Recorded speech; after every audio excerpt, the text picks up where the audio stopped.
Hello everyone, welcome to my YouTube channel. Let me see why I am trying to buying this Euro New Zealand di H4.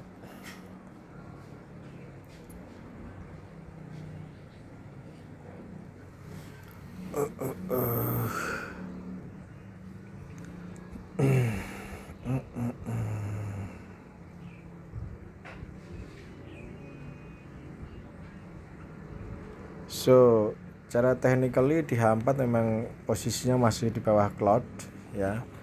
Kemudian price juga masih di bawah EMA 200. Jadi memang potensi untuk down memang masih cukup tinggi karena cloudnya juga cukup tebal di sini. Saya tahan ini, posisi ini sudah beberapa hari, jadi masih belum saya close karena targetnya adalah di higher high nanti di atas 69 ini untuk targeting Euro New Zealandnya. So far saat ini kita lihat di H1, jadi potensinya yang mau saya ambil adalah hanya buy, tapi tetap ya saya selalu mempergunakan posisi untuk saya selalu backup apabila ada kesalahan dalam posisi buy-nya. Nanti kalau dia ternyata turun ya nanti akan saya backup lagi dengan sell stop, atau bahkan nanti ada sell stop lagi nanti di bawah. Jadi itu tetap sebagai the main sistemnya adalah saya pergunakan di sini sebenarnya hedging. Jadi hedging yang according to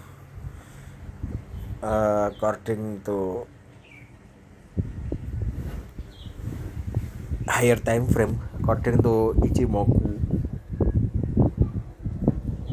Jadi di Ichimoku itu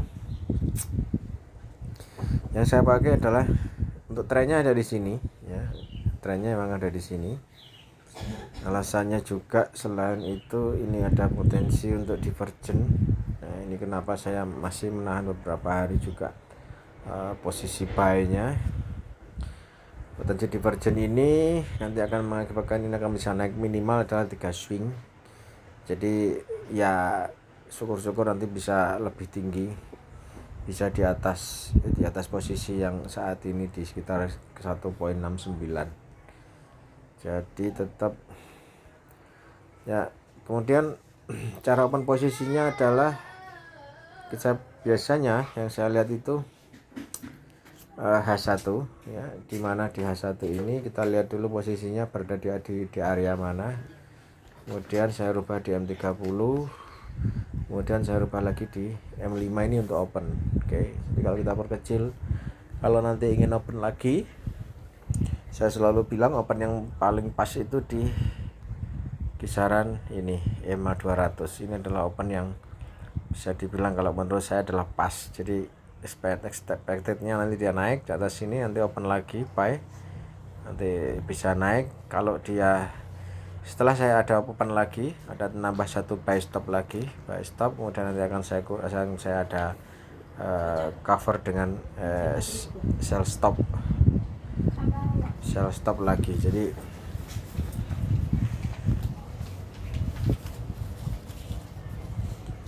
Jadi itu covernya adalah tetap mainnya adalah main sistemnya tetap hedging ya. Jadi walau bagaimanapun hedging, kalau menurut saya sih hedging is the best ya. Jadi itu nantinya juga kita lihat juga di RSI dan Awesome Oscillator, terutama RSI untuk bisa naik di atas 50 itu adalah satu pertanda bahwa itu tempat untuk buy. Apalagi ketika RSI sudah berada di kisaran 60 adalah tempat untuk buy. Ya walaupun katakanlah memang RSI itu tempat untuk overbought dan oversold OB dan OS, tapi tetap kalau menurut saya di atas 50 adalah tempat untuk area untuk buy. Di atas 50 nya ini area untuk buy. Oke. Itu teman-teman sedikit analisa tentang euro New Zealand. Nanti akan saya tambah lagi pi kalau dia berada di kisaran EMA 200 di sini. Entah akan saya kasih lot yang sama atau jadi untuk sell stopnya itu bisa dengan lot yang hampir sama, jadi selisihnya sedikit, tidak terlalu banyak ya selisihnya. Atau pakai aja kalau tidak misalnya kurang yakin, bisa aja pakai lot yang lebih berbeda. Dalam artian gini, pakai lot sama ya, tidak ada masalah. Katakan di sini 0,12, ini di bawah juga 0,12, tidak ada masalah. Tapi tujuan daripada pakai lot yang seperti ini adalah ketika dia nanti terus turun, nanti akan saya tambah lagi sell stop baru. Kalau nanti dia terus turun, potensinya itu minusnya itu justru akan bisa turun, itu minusnya akan bisa turun ya. Jadi minnya nanti bisa akan terus turun, karena apa? Semakin harga turun semakin jauh, maka posisi minus akan semakin turun. Nah, kalau dia semakin turun minusnya otomatis, karena kini yang di bawah adalah lebih besar daripada yang di atas lotnya, sehingga semakin turun nanti minusnya. Kalau sudah dalam satu poin, sudah berada di dalam satu poin, bisa mungkin cut loss posisi, karena memang sudah salah, karena yang diinginkan kan adalah buy, tetapi ternyata harga terus turun. Berbeda kalau contoh seperti ini. Contoh paling mudah adalah di harga ini ya. Kita lakukan buy di harga ini, kita buy di sini ya. Kemudian profit naik, belum kita close, anggap aja belum close. Setelah lakukan buy, cover dengan sell stop. Ada buy, ada sell stop. Ketika harga turun, price turun, ini misalnya kita pakai 0,1, maka di sini kita pakai 0,12, maka semakin harga turun ya, maka minusnya pun juga akan semakin turun, karena di sini ada satu selisih yang cukup lumayan. Anggap aja di sini sekitar 200 poin.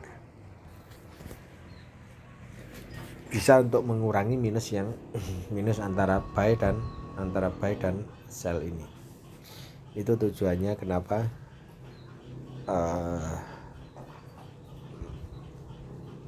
tak perlu kita pakai martingale ya, atau di marti.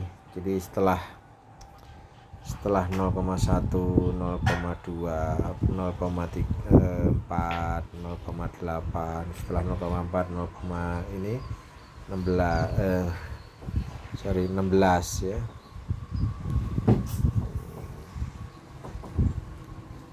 Setelah itu ada 16, 1,6, kemudian kan 3,2 untuk sellnya, naik lagi 6,4 ya.